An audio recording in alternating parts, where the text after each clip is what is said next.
We are live. Awesome. Let me see if I can share this.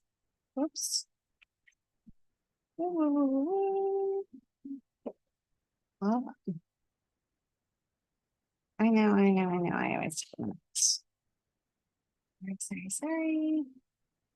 Let's see. Share. Oh, and I'm blind and I like to pretend I'm not. So you got to deal with that for a minute. Okay.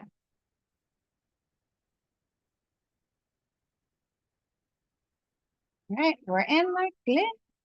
Yep. Okay. All right. Perfect. Perfect. Let me jump over there. So, how is everybody today? We are going to see. Bringing up my grid so I can see if anybody's here. So,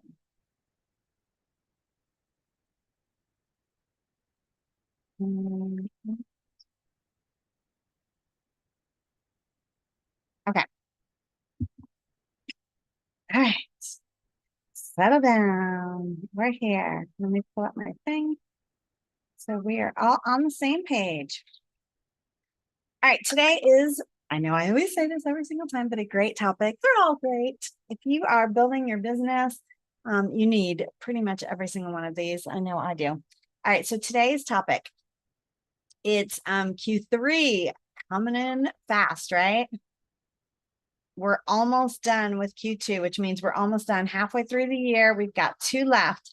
And most entrepreneurs start Q3 with ambition, fire, running out the gate. And then by week 3, it's kind of like a January all over again, right? Back to the chaos. So we're going to see if we can avoid that this Q3. What are some of the things we do? Over planning. I know I love to plan for the plans. That's one of my favorites. Under executing, another one. If we spend a lot of time planning or learning, right? We're not doing. And it's all about execution. So do the do. And then another one, trying to do it all at once. These are all me. So if you guys have different ones that keep you from doing what you need to do, I want to hear them down below. Drop them in the comments. Those were all ones that I relate to. Tell me which ones you relate to, or all of them like me. So what we want to do is create a plan that supports like your excitement and your energy and your goals so that you actually get it done. We don't want to stay in the excitement and the energy, right? Because what ends up happening is we don't do the do, right? We don't execute. And then all that excitement and energy goes down the drain because then we're sad that we didn't do what we wanted to do. So first part, set your Q3 focus. What are you going to do? And it's not everything in the moon. It's not everything in the world, right? Just set 3 things. First one, what is your revenue goal for Q3? If you had a year revenue goal, look back. Are you halfway there? If not, is it feasible? Can you still get there by the end of the year? Think about all of these things rationally, reasonably. I say go on the high end, right? If you shoot for this, what is it? Shoot for the stars and land, shoot for the moon, land on the star, whatever. You know what I'm saying? I definitely say go higher, but you don't want to go so high that it's overwhelmed and you do nothing, right? So revenue goal, what is that? If you are brave, drop down below. Love to see what your revenue goal is. And now you could do one for the rest of the year. You could do one for the entire year, but definitely, what I really want is the Q3 revenue goal. What are you going to make in Q3? July, August, September being the best month of the year, of course. All right. So what's your revenue goal? The next one is client capacity. What can you actually do? Does that match your revenue goal, right? What can you actually do? What do you need in place to get it done? And make sure that that is part of your plan. If you need to put anything in place, if you need to gear up for it, if you need to reconfigure how you're serving your clients, whatever it is, think of that as you're making these plans. What is that client capacity? And can you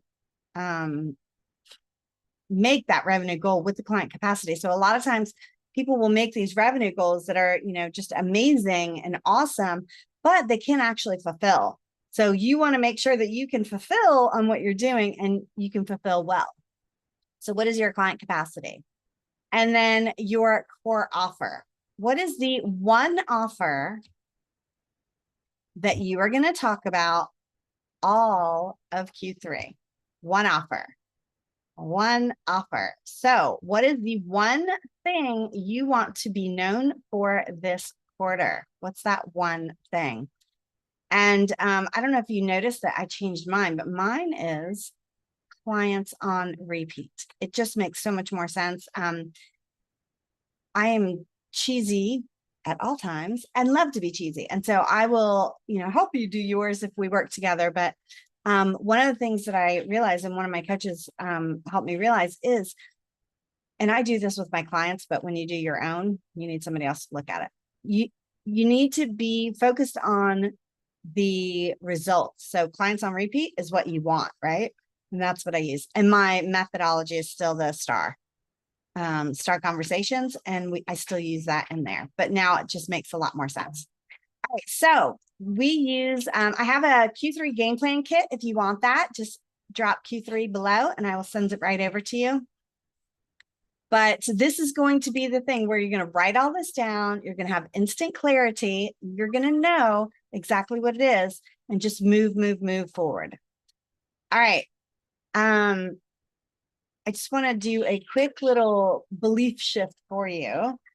So we all say we need to manage our calendar. We need to manage our time. And it's not really true. You, right? Time doesn't need to be managed. You do. You need to manage yourself more than anything else. And that is, kind of a hard realization and maybe, semantics. It's all in the way you say it. But the reality is we need to make sure that, that you're getting done what you say you're going to do. You're doing what you say you're going to do, and you're getting done what you need to get done to move forward. And so one of the things is, we're going to talk about 3 work categories that I want you to focus in on for this Q3. So the first one is the revenue generating work. This is the most important, right? We can spend 16 hours a day going in circles and working and being, quote unquote, what we think is productive. But was it revenue generating? Look at your bank account. You can tell, was it revenue generating? So make sure that the revenue generating work is one of the biggest pieces of what you're doing, depending on where you are in the cycle. But if you're at the lower end of the revenue cycle, that needs to be one of the biggest pieces. The second one I want you to work on is visibility work, right? You have to have the visibility work. And sometimes we avoid the revenue generating. Sometimes we avoid the visibility. I know one of the things I do is I can create content all day long, and then I hate to actually schedule it or put it out there. So you have to have things in place so that you can get that done.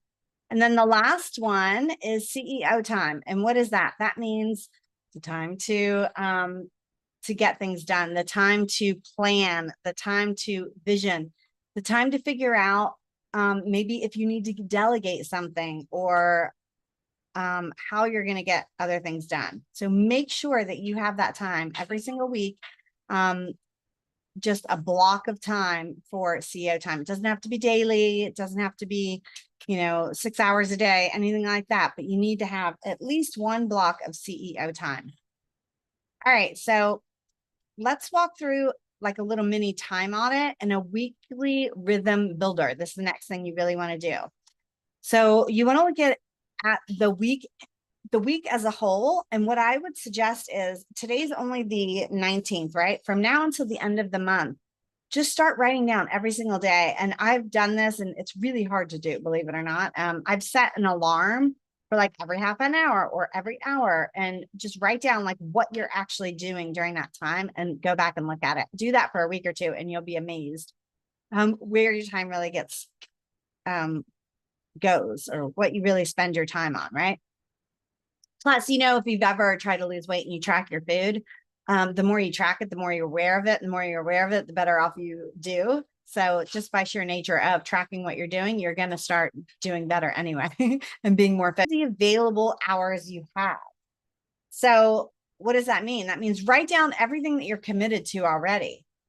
And I suggest you use one calendar, not like two, because, as entrepreneurs, family is combined with what you do. So if that includes picking up the kids or going to recitals, or, if you have small children, or if you know that you have date night on Friday night, or you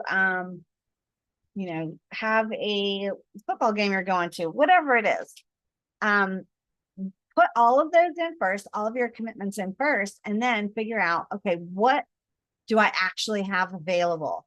Because sometimes what we do is plan 16 hours of work in a day, and we only work 5 hours that day or something like that. So we need to know what we really have available, and then choose 3 to 5 power blocks per week. Power blocks. And those power blocks are going to be the things that I just talked about, right? So your revenue generating work, your visibility work, and your CEO time. And you can break those up, but you need to have at least 3 to 5 of those per week to be successful.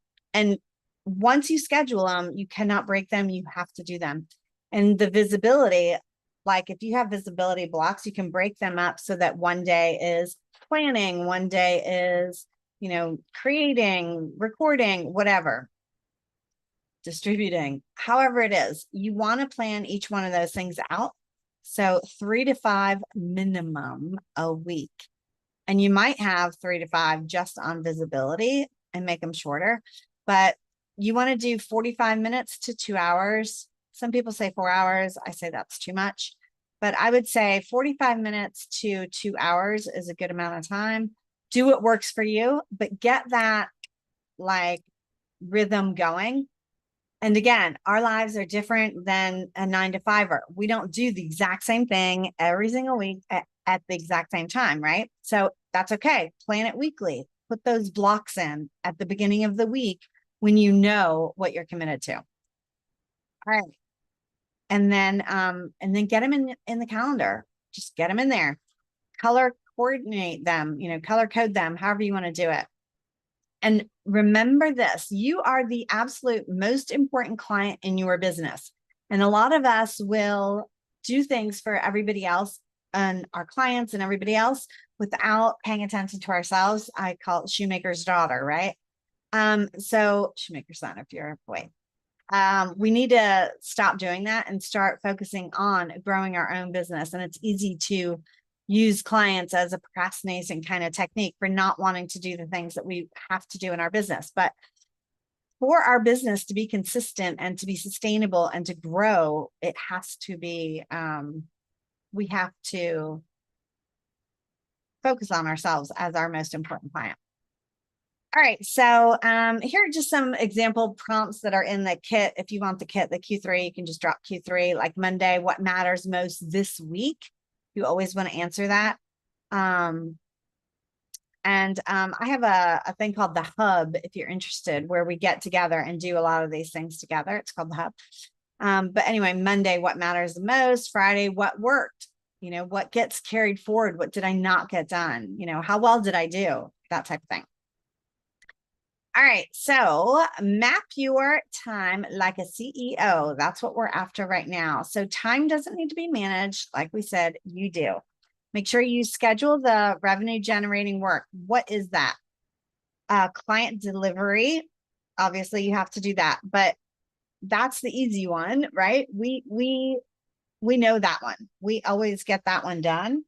Make sure you have enough time to get it done. And account for that right at the very beginning when we talked about how many clients can you handle, account for that client delivery in that, right? But anyway, client delivery, sales calls or consults. How many are you having a week? How many do you need to have a week to hit your numbers? And if you know that, right, then you know how much time you need to spend getting them. follow-ups, conversations. How many are you having a week? And then launch prep, if you're doing any type of conversion events, you know, put your own stuff in there, but all of that is under revenue generating work. And then there's the visibility, right? Your content creation. Maybe it's ideation, scripting, actually creating, and that could be the graphics or the recording of the videos or writing of the emails, whatever it is. Then you want to add in collaborations, interviews, lives. If you're not already doing these, add more of those, you know, make sure that that is at least one of those, right? In every week, I do a live on here once a week, but I'm going to bump up my interviews. I'm going to start doing more podcasting. So whatever you're interested in, and collaborations for sure, the best of the best. What about visibility marketing? Also, inviting people to workshops, inviting people to this, lead magnet promos, you know, getting your lead magnets out there and seeing, those are great ways to start conversations. What can you put in your CEO time? Planning, metrics review, right? Make sure that you are tracking what you're doing and is it working, and how many are you doing and how many do you need to do and what the percentages are, whatever it is that you need to track. Start trying that. Decision making. You need to have that space, you know, like, do you ever find that like when you're in the shower, you have the best ideas? It's because you're not doing anything, right? You're not focused on anything. So your mind is blank and you have the space. You need to be able to give yourself time for space, just to think. So whatever that looks like to you, maybe going out on a hike, taking a longer shower, whatever it is, but you need to have that decision-making time blocked out in your calendar. And systems. Start creating systems, whether that is writing down step by step what you do over and over. That's beautiful. You know, just write down what you do over and over. That could be included. Then it's creating the SOP for it, write it step by step. Then it's, you know, maybe recording a Loom video of you going over it, whatever that is. But, you know, maybe it's actually creating the systems or researching systems, that type of thing. That should be part of your CEO time. And then content batching and team check-ins. So content batching, I would say more in the visibility and marketing, but team check-ins definitely in the CEO time. You want to have that done. So which of those three do you think you've been avoiding or under prioritizing? Let me know down below. Which of those three? So we're talking about revenue generating work. That's your outreach, right? Visibility, putting your content and yourself out there, and then the CEO time. Which one have you been avoiding the most? All right, so let's see. We did that. Let's just check. Oh, CEO time, just so you know, it's not optional. You absolutely 100% have to put it in there. So make sure that you block that in your calendar. Maybe like a Monday morning. Every morning is a great time. You know, if you have even 10 minutes, just go over what you're going to get done. But game plan on Monday morning, a little bit longer, you know, what you want to get done. And then maybe a Friday, did it move the needle? Those are two great times to do it. Mid-month progress check, that type of thing. All right. So in Q2, I realized we're still in here, right? But spending way more time planning than executing. So I restructured my CEO time into 45-minute sprints each week and blocked a full day every other Friday. That is really hard to do, right? But if you can do it, it is powerful because what you can get done, and it's funny because I structure my week so that I never really schedule things on Friday anyway, or I try not to, but then what ends up happening is I use it for like the catch-all of things that I didn't schedule. So I end up scheduling it out. So trying to block it is hard, but do it. It's so worth it. So it just gives you a lot of hours back without losing momentum, but actually gaining momentum. So anyway, all right. Let's see, where else we're going. Oh, inside the hub. I want to see if you are interested in that. Basically, we meet a couple of times a week. We've got forms to fill out and everything. If you think that you're interested in that, just let me know. It's super low cost, but there is a cost to it every month. All right. You don't have to have a perfect schedule. You just need to have a schedule, and you need to have like that accountability of people saying, did you get it done? Check in saying, I'm doing this and then doing it, and knowing somebody's looking at what you're doing helps a ton. All right. So what about visibility? So I just want to talk about that for a second. It's not about the volume. It's about alignment. It's about making sure that you are getting out there what you want to get out there and doing it in a way that aligns with you. So if that looks like one time a week, it's one time a week. Don't stress yourself out. If it's daily, it's daily, but make sure that it's in alignment with your business, your lifestyle, your values, and your message, the most important part, right? So choose one or two platforms, make sure you're consistent with one weekly content piece. Like this is my weekly content piece I do. And then I base a lot of my other stuff off of this. That's amazing. If you could do something like that, that's awesome. If yours is a long blog, like LinkedIn or Facebook, whatever. So where do you want to be seen, and what is your visibility rhythm? Drop that down below. Where do you want to be seen? So which platform is your favorite of where you really want to be seen? Where do you think your people are the most? And what's your visibility rhythm? Like how often do you think you're going to show up there? And then write it down, do it. All right. You could have like weekly themes, what lead magnets, plan all that stuff out. It is so, so, so amazing if you plan all your stuff out ahead of time. All right, so wrap it up. Set your Q3 goals, your focus. What is it you're going to do? Remember those three things, right? Set those. Align your time with it, and then show up. If you want the Q3 game plan kit, that is totally free. Just chat me Q3 or drop it down below and I will send it over. If you're interested in finding out more about the hub, it is no strategy. It's all just accountability and execution. So if you're interested in that, let me know. All right. Have an amazing rest of your week, and I will see you on the next one. Ciao, ciao.